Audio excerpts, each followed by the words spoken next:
144 సంవత్సరాల తర్వాత వచ్చేటువంటి పవిత్రమైనటువంటి మహాకుంభకు ఏర్పాట్లు చేయడానికి ఇవన్నీ ప్రభుత్వం ఆలోచన చేయకుండా ఉంటుందా? 100కు పైగా రివ్యూలు పెట్టిండు ముఖ్యమంత్రి, పదుల సంఖ్యలో రివ్యూలు పెట్టిండు ప్రధానమంత్రి. ప్రయాగరాజ్ ఒక జిల్లానే అనౌన్స్ చేశారు అడ్మినిస్ట్రేషన్ గురించి. ఆ యొక్క తీర ప్రాంతాన్ని ఒక జిల్లాగా, ఒక యూనిట్గా ఆలోచన చేసింది.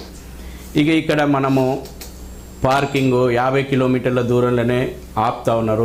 ఈ 200 కొత్త రోడ్లు నిర్మించినప్పటికీ, 14 కొత్త ఫ్లైఓవర్లు నిర్మించినప్పటికీ, నదీ తీరం అంతా రోడ్డును నిర్మించినప్పటికీ వస్తున్నటువంటి క్రౌడ్ను దృష్టిలో పెట్టుకొని పార్కింగ్ కోసం 50 కిలోమీటర్ల దూరంలో ఆపుతున్నారు. అది మామూలు రోజుల్లో కాదు. కేవలం ఇప్పుడు నిన్న జరిగినటువంటి మౌని అమావాస్య కానీ, రేపు ఫిబ్రవరి 3వ తేదీ కానీ, 12వ తేదీ కానీ ప్రత్యేక దినాల లోపల క్రౌడ్ ఎక్కువ ఉన్నది అన్న రోజున ఆపుతారు. ఇది ముందుగానే, సాధ్యమైనంత ముందుగానే, కుంభమేళా ప్రారంభం కాక ముందు నుంచే టోటల్ షెడ్యూల్, ఎక్కడ ప్లానింగ్ ఉంది, ఎక్కడ పార్కింగ్ ఉంది, ఎక్కడి నుంచి ఏ సౌకర్యాలు ఉన్నాయి, డిజిటల్ మ్యాప్లను అందుబాటులో పెట్టిండ్రు. మొబైళ్ళ లోపల కూడా మహాకుంభ యాప్ వచ్చింది. మొత్తం ప్రయాగరాజ్ నగరం లోపల 4000 పైకి LED స్క్రీన్లను ఏర్పాటు చేసి ఎప్పటికప్పుడు సమాచారం అందజేస్తున్నారు. ఇక ఎట్లా పోతారు వృద్ధులు? 7000 బస్సులను ఏర్పాటు చేసింది ఉత్తరప్రదేశ్ ప్రభుత్వము. ఇంకా ఎవరైతే ముసలి వాళ్ళు ఏజ్గా ఘాట్ వరకు పోవడానికి 550 షటిల్ సర్వీసులను ఏర్పాటు చేసింది. VVIP ఘాట్ల గురించి నిన్న నుంచి మొత్తం ప్రభుత్వం అంతా VVIP సేవలనే ఉన్నది. సాధారణ ప్రజలను గాలికి వదిలేస్తారనే ఒక తప్పుడు నేరేటివ్ క్రియేట్ చేస్తూ ఉన్నారు. VVIP అంటే ప్రభుత్వం ప్రోటోకాల్ ఉన్నటువంటి వాళ్లకు ఖచ్చితంగా ప్రభుత్వం ఆ బాధ్యత ఇవ్వాల్సిందే. రేపు ప్రధానమంత్రి వస్తాడు, ఉత్తరప్రదేశ్ ముఖ్యమంత్రి పోయిండు, లేకపోతే సాధువులు, ఈ దేశంలో ముఖ్యమైనటువంటి పీఠాధిపతులు ఉన్నారు, వాళ్ళకు కూడా ప్రభుత్వ ప్రోటోకాల్ ఉన్నది, వాళ్ళకి ఏర్పాట్లు చేస్తూ ఉన్నారు. రెండోది భద్రత బలగాల గురించి అసలు లేరు ఎవరు అక్కడ.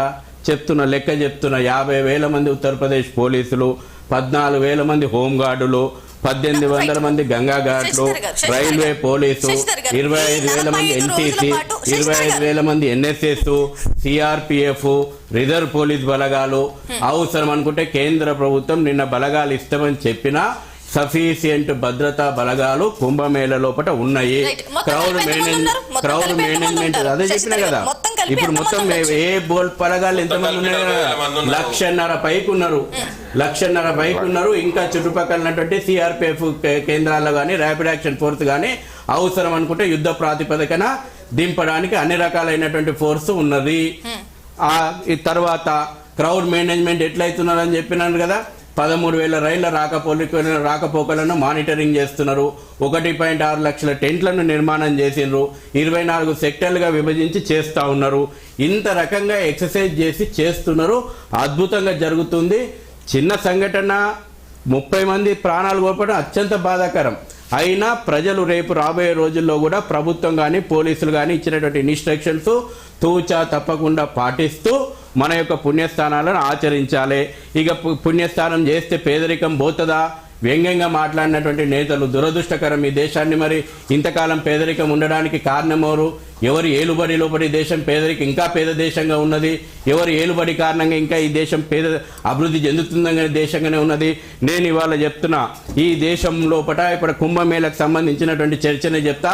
6,892 కోట్ల రూపాయలు ఖర్చు పెడుతున్నటువంటి ఉత్తరప్రదేశ్ ప్రభుత్వానికి అక్కడ 2 లక్షల కోట్ల సంపద సృష్టించబడుతున్నది.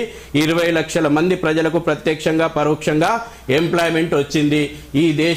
ఈ దేశం ఎకానమీ వెన్నుముక, టెంపుల్ ఎకానమీ, ఫెస్టివల్ ఎకానమీ. మీరు కావాలంటే 2 సంవత్సరాల ముందుకు పోయి చూడండి. ప్రపంచం కరోనా టైంలో అతలాకుతలం అయితే భారతదేశ ఆర్థిక వ్యవస్థ తట్టుకొని నిలబడగలిగిందంటే టెంపుల్ ఎకానమీ, ఫెస్టివల్ ఎకానమీ ఈ దేశ ఎకానమీకి వెన్నుముక. ఇది ఇప్పుడు కాదు, 1000 సంవత్సరాలుగా ఈ దేశ ఆర్థిక వ్యవస్థకు మన యొక్క ఫెస్టివల్ ఎకానమీ వెన్నుముక. కాబట్టి ఇక నేను వస్తున్నాను, అసలు విషయానికి వస్తున్నాను. ఇక స్నానాలు ఎవరు ఏ రోజు ఎక్కడ స్నానాలు చేయాలని ఈ సెక్యులర్ నేతలు డిసైడ్ చేయాలన్నా?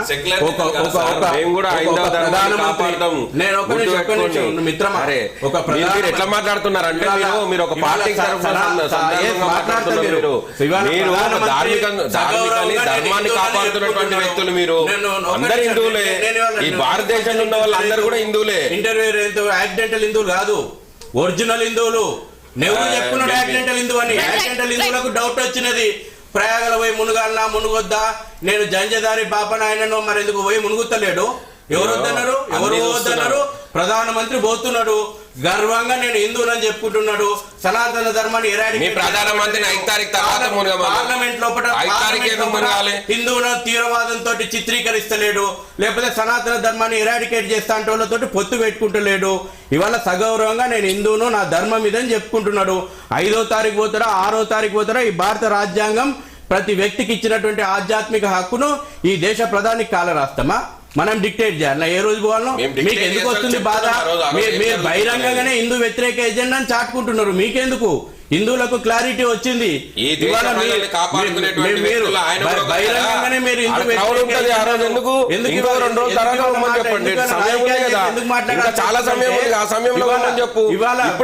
చెప్తున్నాను. 1954 ఏమైంది? నెహ్రూ విఐపి కల్చర్ కారణంగా ఇదే ప్రయాగరాజ్ లో 584 మంది చనిపోయినరు. ఒక్క నెహ్రూకు ఇచ్చినటువంటి విఐపి అట్లా కాలేదు.